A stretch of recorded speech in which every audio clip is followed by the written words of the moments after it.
Hey, what's going on everybody? Welcome to the channel. This is Dave from Wiseboy Beats. In this tutorial, I'm going to be showing you how to speed up your workflow in Logic Pro X.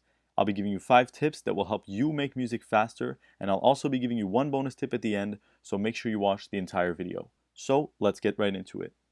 Tip number 1 is putting all of the notes on the same key. Have you ever just wanted to take all of the notes and put them on the same key without having to manually select every single note and putting them down?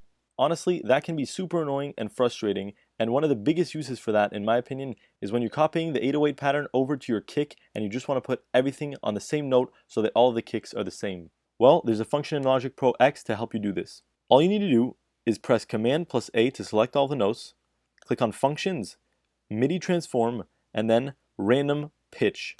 I know that sounds a bit weird, but hear me out. So what you're going to want to do once you're on random pitch, you're going to want to go to this first box, and instead of random, you're going to want to select fix. Afterwards, you're going to select which key you want all the notes to appear on. Personally, I'm going to select C1 because, as I said, I like to use this for my kicks. So after you've selected that, you're going to want to click select and operate. As you can see, all of the notes are now on C1, and the kick can mirror the 808 that's being played. Boom, very easy. Also, there's an easier way to save this setting so that you don't have to redo this every time. What you have to do is go back on Functions, MIDI Transform, and Random Pitch, select Fix, and C1. And then right here on Presets, you're going to want to type in the name of the preset. So I'm going to put Set All Notes to C1. And then select and operate. And then afterwards, when I want to redo this, you go to Functions, MIDI Transform, and there it is. Select all notes to C1. As you can see, I already had it saved. I use this a lot in all of my projects. This is a very useful tip, saves me a lot of time. Just a quick disclaimer, for some reason, this doesn't save to all of your projects. This is a per project thing.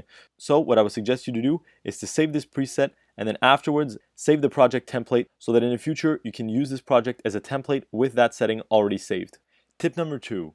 Track alternatives. What if you're in a situation where you like a melody you've put down, but you want to test out some other melodies just to see what sounds best to you?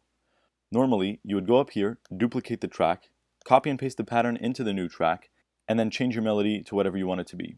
Obviously, that makes things pretty messy, not to mention that then you have to flick around with the mute and solo buttons just to hear what you've just put down, which can be a massive pain.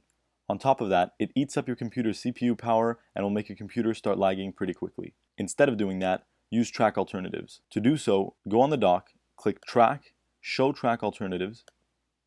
Afterwards, these up and down arrows will pop up on all of your tracks.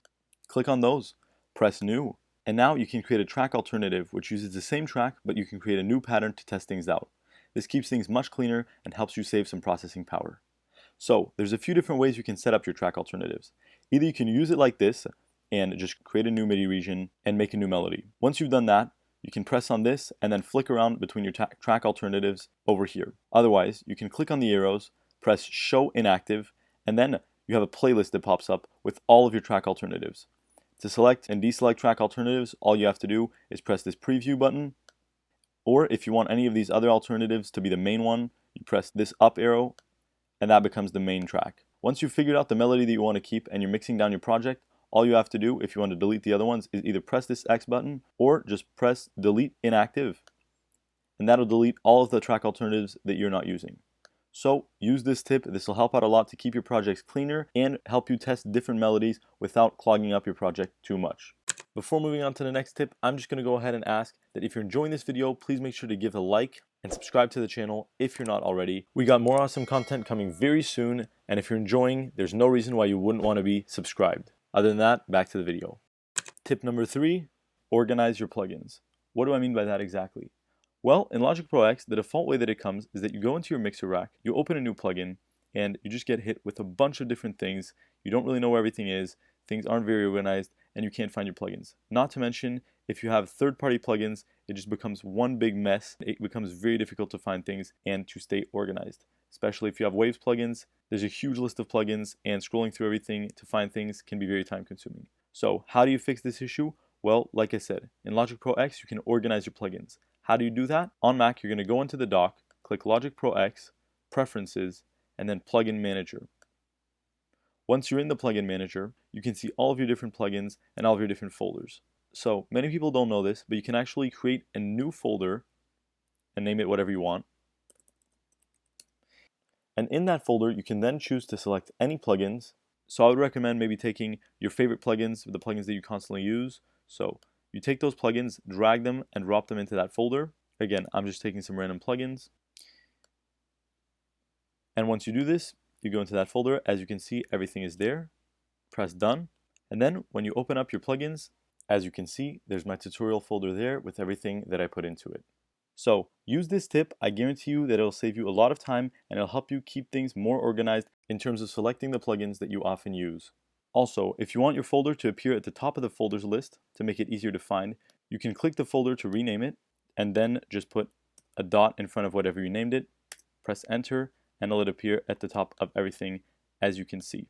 It makes finding things much easier and it makes things much cleaner as well. Also, in case you want to use the default workflow that's provided by Logic, you can use these default folders and simply put in whichever plugins you want to put into them. So if those are third-party plugins, you can use the current organization that Logic has provided and just drag and drop your favorite plugins. There's many different ways you can organize your plugins. I suggest you find a way that works for you and it'll help you make music much faster, I guarantee you that. Tip number 4, using the brush tool to make drawing in notes faster. For this example, I'm going to be using a hi-hat. So the default way that it comes in Logic Pro X is the pencil tool. The pencil tool is pretty annoying and not very functional because all the notes are the same length, and when you need to change a note length, you need to change the notes individually, which makes things very annoying. The pencil tool is super annoying, not made for drawing in notes, and overall just a hassle. There's many reasons why you should be using the brush tool instead. What's better and easier is to go into the drop-down menu and select the brush tool. After that, you're going to want to go to the time quantize section, select that, and then select the note length that you want. For this example, I'm going to be using an 1/8 note. After that, I'm going to just go ahead and hold command and then draw the notes in. As you can see, I can just select and draw, which makes things much easier to draw in notes. Also, to delete notes, it makes things much easier as well because you can just hold command, hover over the notes, and then the eraser tool appears and you can just remove any notes that you don't want. Also, you can select whichever note length that you want. That makes things also easier when drawing in chords, hi-hats, kicks, anything like that. This feature is super helpful and I highly suggest that you use it if you don't already. Tip number 5, force legato. What is force legato exactly? Well, force legato is one of the most useful features in any DAW.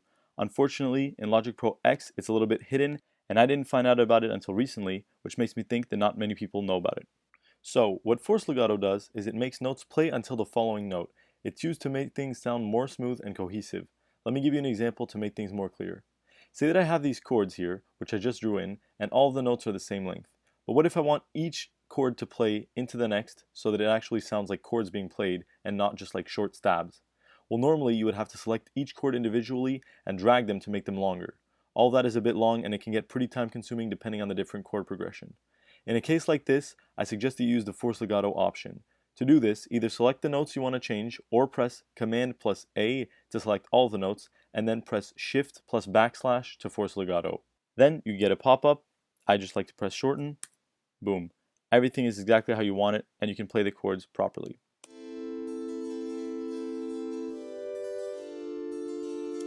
So one of the most useful features, if you ask me, it's something simple, but it's something very, very useful. Also, I wanted to make another add-on. If you want to make all the notes that you have the same length, there's a quick and easy way to do that.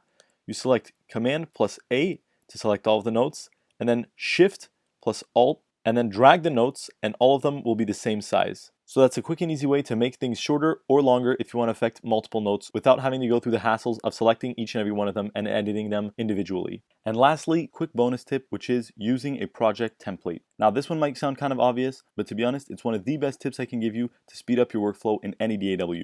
To do this in Logic Pro X, all you need to do is set up everything the way you want to set it up. That means naming all the tracks the way you want to name it. One thing that I suggest to do is for all of the drums to already load up a sampler instrument. And for anything else that you know you use pretty often, go ahead and put the plugin right on the track because that'll save you time later. Once you set up the session the way you want to set it up, go up to the dock, press File, Save as Template, then name it whatever you want. I'm just going to name it Test. Press Save. And then when you want to open up Logic, click on the Logic icon, go to File, New from Template. Once you've done that, typically it'll be on New Project like this. You go down to My Templates, and boom, there are all of your project templates. Then select the template you just made, and then Logic Pro loads up with the project template you've made with everything pre-set up the way that you had already set it up. Very useful tip if you ask me. It's a simple one, but if any of you aren't using it, you have to start using it ASAP. That's going to be it for this video. If you enjoyed or if you learned something new, please drop a like on this video. It really helps out, and make sure to subscribe to stay updated. I got a lot more awesome content coming very soon, so stay on the lookout for that. Other than that, it's been Dave from Wiseboy Beats. Until next time, guys.